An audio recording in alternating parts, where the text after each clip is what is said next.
Hello, and welcome back to another episode of Critical Reactions with your host, Bryan. We're going to be finishing up this weekend special selections with a request for a rather lengthy track title. This one comes at us from Jens Ramke, or Ramk, not sure how to pronounce that. I apologize if I mispronounced it. The band is Red Sparrows. The song is Error has turned animals into men, and to each the fold repeats. And yeah, I'm pretty excited about that. I kind of have a soft spot for these lengthy tracks. Sorry, lengthy track titles. So let's get into this and see what this one's all about.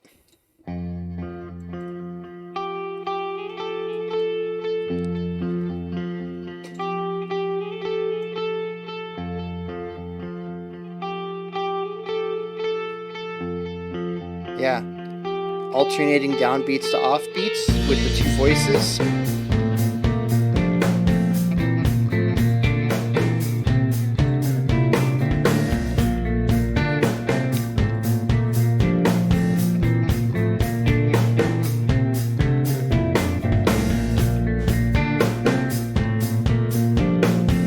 Bass just kind of laying down a pedal tone there.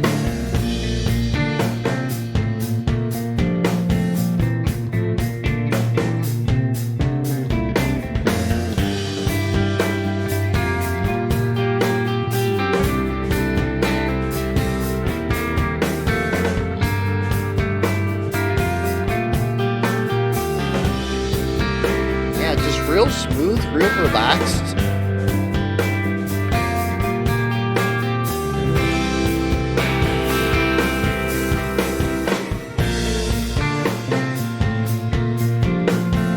A build up into reining it back in.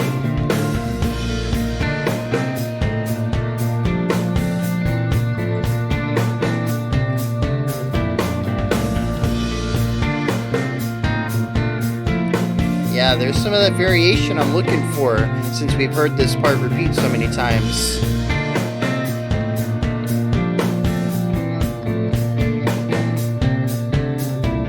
The bass line's getting a little bit more technical here.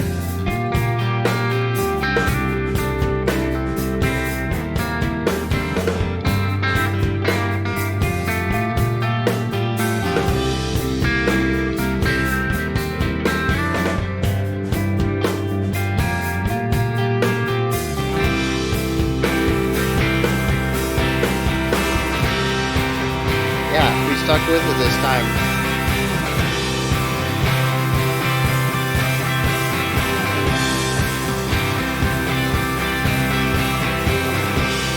Oh, I figured we were going to move on.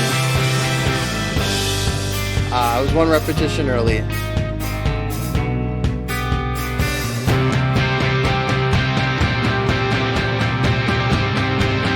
Ooh.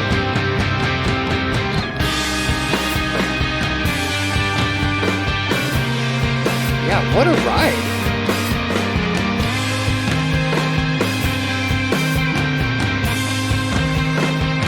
It's interesting, the bass is actually carrying a lot of this, despite it not being spotlighted in the mix.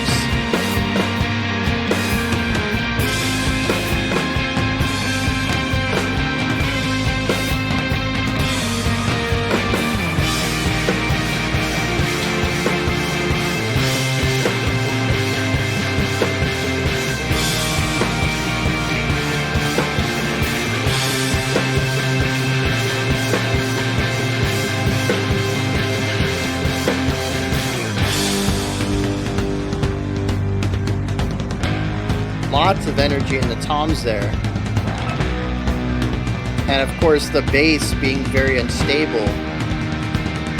Oh, it didn't even resolve. The bass is providing some energy to some want to move on.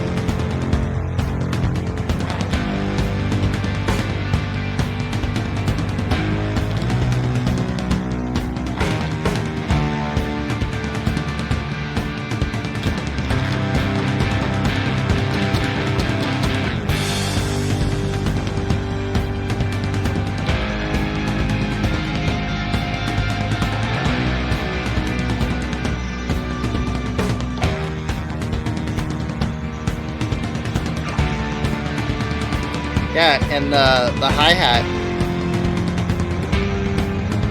providing the metronome against the tom run.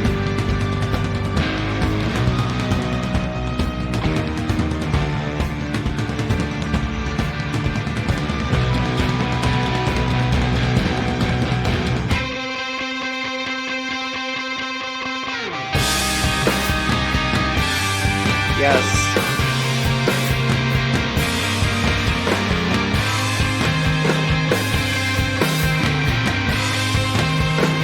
And now we're back to the call and response of the downbeat against the offbeat.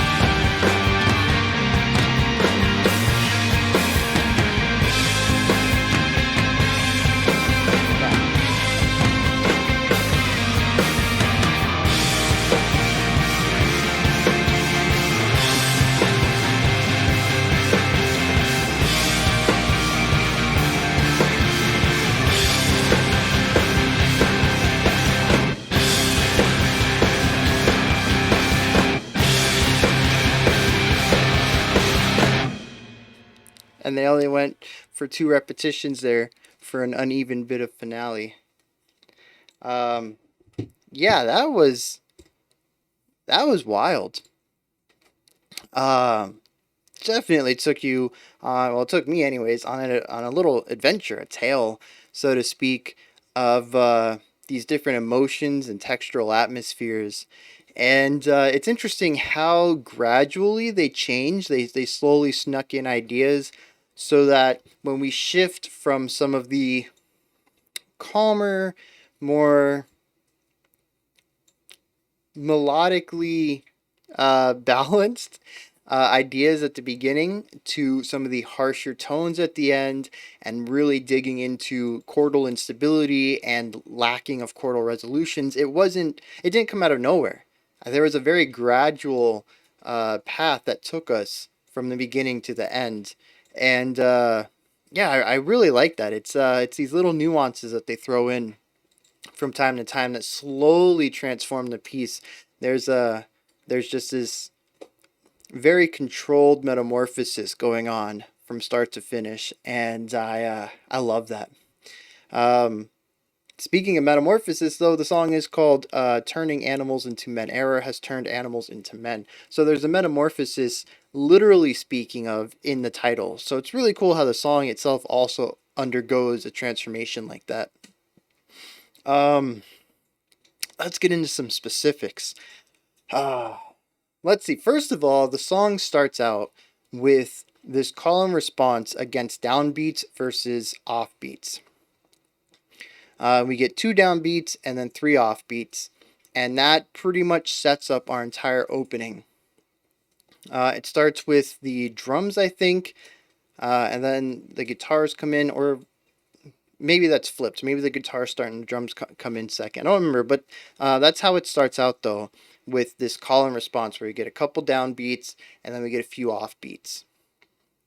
And that sets up our rhythm. Ba ba ba ba ba ba ba ba ba ba, and you get this nice sort of anticipation coming in at the end of it, because those offbeats are providing a lot of forward momentum. They're coming in at the end of the beat. It almost feels like they should be on the next beat. There's this anticipation that you want to move forward, right? You're almost done with this beat. Why are you starting it now? You're half the day's half over. Why didn't you try to do something at the beginning? Why are you rushing to get things done at the end now? That's kind of the feeling there, where the beat's half over and we're now just starting to get into it.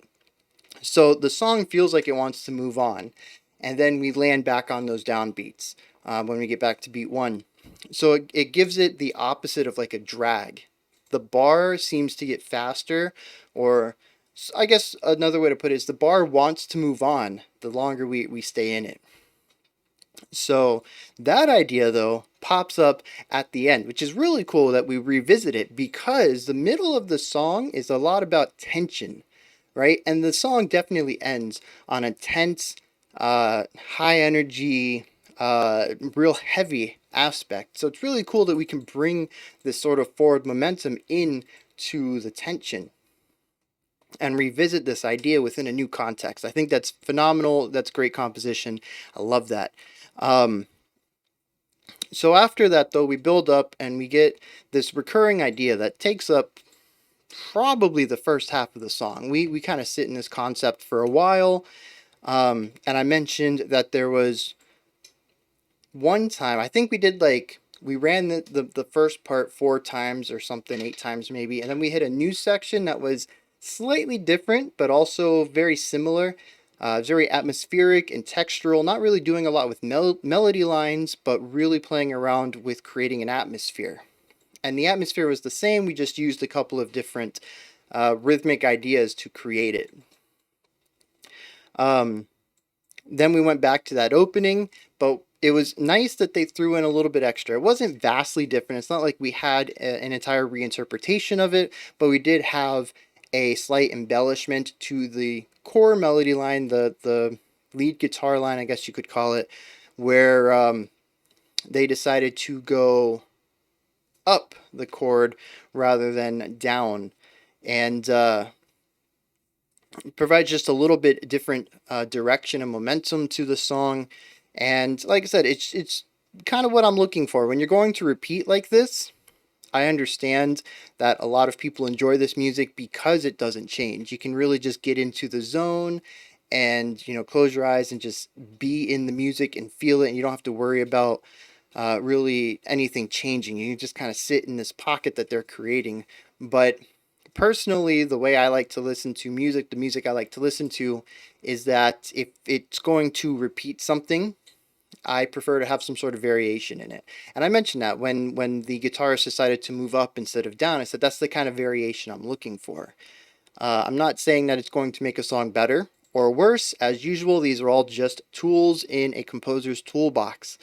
Um, some of it depends on how well you use it. The other depends on what the listeners bring into the table, what they expect out of the music, what they enjoy out of music. So it's going to hit different people different ways. And I was just really happy to hear that variation. Though I do wish, like I said, a little bit more. The variation was very muted, and it was really aiming for this atmospheric pocket rather than changing up any melodic ideas. Um, and then this is where we started to enter into some of the harder sections. And I really enjoyed how they transitioned into it because we had a bit of a build-up. We actually had a faux build-up one time, and then we dropped back down. The second time we had a larger build-up though, and it actually, instead of going directly into the heavy part, we went into an extremely sparse, I think it was one guitar or two guitars, um, playing with nothing else around it for 4 or 8 bars maybe. And then we went into the heavy. It was the calm before the storm. We had all this noise, and then we calmed, and then we were in the explosive part. So I really enjoyed that. I think that is a fantastic way to move between the two. It's a great transition, and it plays around a little bit with expectations while simultaneously also allowing the song to have a moment to breathe before really digging into the heavy stuff, which I think is a good choice because the song does reach some emotional heights where a breath is going to be, it's going to be good. I also like how it's a clear divide. Before this, things were, they weren't perfect, but they definitely were not where we're going. And so there's this clear divide of before the event and after the event, whatever causes this drastic change to happen. The heavy section is just, I think it's a fantastic payoff. There's some really cool things done in there. It shifts to a sort of post-rock tremolo picking idea. The two guitars that do it are harmonizing and they're panned, and I think it's really interesting choice because that leaves the center to be drum and bass, and the bass actually gets a nice little bass line melody rather than doing a lot of pedal note work, which is what it did early on in the song, and it gives the bass a chance to shine and provide some melody, which the song really hasn't played around a lot with. Like I said, we've done a lot of textural and atmospheric work up to this point, so it's really cool that their decision when they add melody, I would say for the first real time in the song, is to give it to the bass. And then they made room for it. They parted the sound. and put the bass in the middle. I loved it. It's a cool feeling when you've got headphones on to kind of have that sound split apart and given the bass that kind of spotlight. It feels good to hear. I don't know if that's just me. I can feel sound. Songs make me feel things, not emotionally, but like a sort of physicality to it. Um, so yeah, that was really cool. And and then I think after that is when the drums were doing their tom run, and the hi hat was acting as a metronome for the whole band, which I think is very important. There's a lot of moving parts going on there. First of all, the guitarists are harmonizing tremolo picking, which they were doing eighth notes, 16th notes maybe. I can't remember off the top of my head, but you want those attacks to be perfect. If any one of them starts to, pick just a little bit later, just a little bit earlier, the sound's going to get muddy, and you're going to lose the sharpness of the fast tremolo picking. I mean, that's the whole point of that sound, is to get all of those very clean attacks in there and kind of remove the held out idea, kind of remove notes without attacks, the sustain of the note. And if you get to a point where your guitarists are playing sloppily, this isn't so much a problem with a single one, but when you have two, like I said, if either one of them gets even a little bit out of time, your attacks, which are really defining the texture of this playing, is going to get muddied. And then you're going to lose that sharpness, and you're going to get a little bit of bleed in with your sustain over your attacks, and it just destroys the entire effect. So they need to play perfectly in time. Your drummer kind of has the time built into him, as any good drummer will. They're laying the metronome down on the hi-hat, so the hi-hat isn't as integral to their playing, but it's still important for them to kind of keep that time in their body. And anybody who's been a classical musician, early on in your trainings, you've been told to tap your feet. Eventually, you're probably told to tap your toes, because you don't want that visual uh, hint being given to the audience. You kind of tap your toe in your shoe rather than tap your whole foot. But when you start out, you tap your foot. But it's this idea of creating your internal time physically. And it really helps you stay in time rather than just keeping it in your head or feeling it. And it's why a lot of musicians will move their body with the music. Any way to physically embody the time is going to help you stay in time. So even if the drummer wasn't playing the hi-hat, I'm sure they would be tapping their foot or tapping their toe or doing something with their body to ensure they're staying in the time. So it's really cool just to hear that in the drums, though. And then, like I said, it helps everybody else because they have difficult parts. They all need to stay in time. And nobody is really playing the same thing other than your two guitarists. So it kind of acts as the conductor, the hi-hat, and you just kind of key into that. So yeah, that section was nice. And then, of course, like I said, after that, the drums stopped doing the tom thing and brought back the two downbeats against three offbeats that we had at the beginning. And it's just a nice way to bring it all together, to wrap the song up while going hard into this heavy textural atmosphere.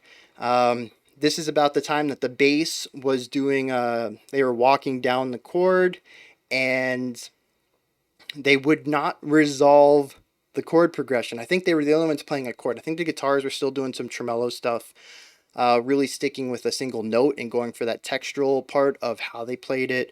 And the drum was doing the 2 against 3, but the bass was doing a lot of the chord work and really providing the direction of the song, and they just would not resolve their progression. They were always sitting on these unstable notes, which is interesting because it was a lot of note work. Was there a chordal thing going on underneath everything? Maybe? Was there another instrument at that point? I don't know. I'd have to go back and listen now that I'm thinking about it. I kind of remember there being something floor-like, but I can't think of what it sounds like, so I almost want to say it wasn't there. Maybe it was something I was injecting, a combination of what the guitars were playing and the bass were playing into a chord idea. But yeah, the bass was walking down these notes though, and they just, I think it was like, I think they were doing 8 notes per 4 bar measure. So we're looking at half notes. And note 6 and 7, where we start to see some of our leading tones into our resolutions, is just unstable uh, notes that are not providing any direction. They're not providing any resolution. They're really providing a lot of dissonance, honestly. And that's the feeling that at least I get, where I start to get tense. And I'm like, we need to resolve this. We need to move to a nice tone that's going to make this progression feel great. And they just don't deliver.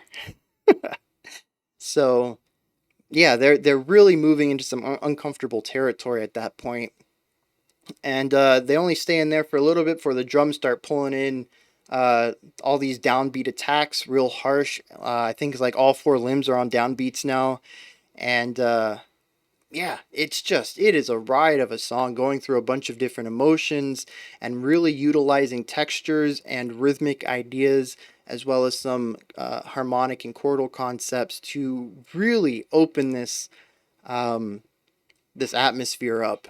It starts out kind of hinting at an atmosphere, and over time, we slowly introduce all these ideas until we reach that heart of pain and dissonance and sorrow, whatever they're really wanting to hint at there. I don't think I got a clear cut emotion, which makes me think either I just was not catching on to it, or they were working with a complex emotion that dealt with a lot of ideas. Um, but yeah, this is yeah, that was a ride. um, yeah, excellent choice. This is where you guys come in. No, those are my thoughts. Broke that down a little bit. Let me know what you thought of Red Sparrow's error has turned animals into men, and to each the fold repeats. When you're done commenting, you can head up to the description box. There's a link in there for Linktree. Everything related to the channel is in there. You want Discord, you want Patreon, you want special selections, yada yada. Everything's there. It's real nice. Right above that, like, subscribe, ring the bell. I'll be back tomorrow at 5 p.m. Eastern Standard Time, 9 p.m. UTC, with next week's theme. And in about 5 minutes, I'd say, today's bonus video for Pride Month should be coming out. Now, this might be the last one. I think I'm going to try to fit one in on Wednesday or Friday. Friday will technically be July, but there's nothing that says you can't celebrate Pride in July. But I'm going to try to get one more in this week before I wrap up doing these bonus videos, because getting doing 9 videos a week has been it's been a bit stressful, but I think it's all worth it. I think it's for a good cause. So, and we've got to see a lot of really good music and interesting bands that I don't know if they would have shown up without having done them as bonus videos. So that's pretty cool too.